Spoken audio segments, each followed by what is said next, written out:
हा माझा चेहऱ्यावरचा ग्लो बघताय आणि तो कसा आला ना हे तर मी तुम्हाला पुढे सांगतेच, पण त्याच्या आधी ना मी तुम्हाला माझं रुटीन शेअर करते. So hi everyone, good morning. आज सकाळी नाश्त्यासाठी ना छान असं इडलीचा आणि डोशाचा मेन्यू होता. पण एका साईडला आहे ना हे पण टेन्शन होतं की आज दिवसभर खूप जास्त भांडे पडणार होते. पण म्हटलं चला खूप दिवसांनी करते, त्यामुळे खाण्याची सुद्धा आहे ना खूप छान उत्सुकता होती. बाय द वे ना हा मारुती कोणाकोणाला माहिती ना हे नक्की मला कमेंट बॉक्समध्ये सांगा. चला मग मी तुम्हाला आहे ना माझी ती होम रेमेडी आहे ना ती शेअर करते.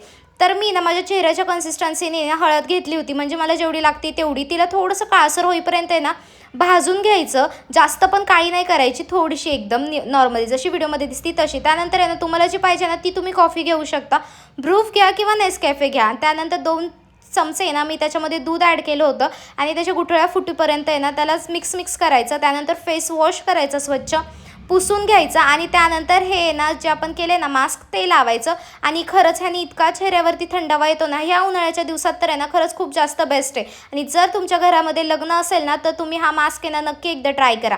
आणि त्यानंतर आहे ना हे ना 10 मिनटं ठेवायचं आणि 10 मिनटानंतर थंड पाण्याने वॉश करून घ्यायचं, म्हणजे नॉर्मल पाण्याने.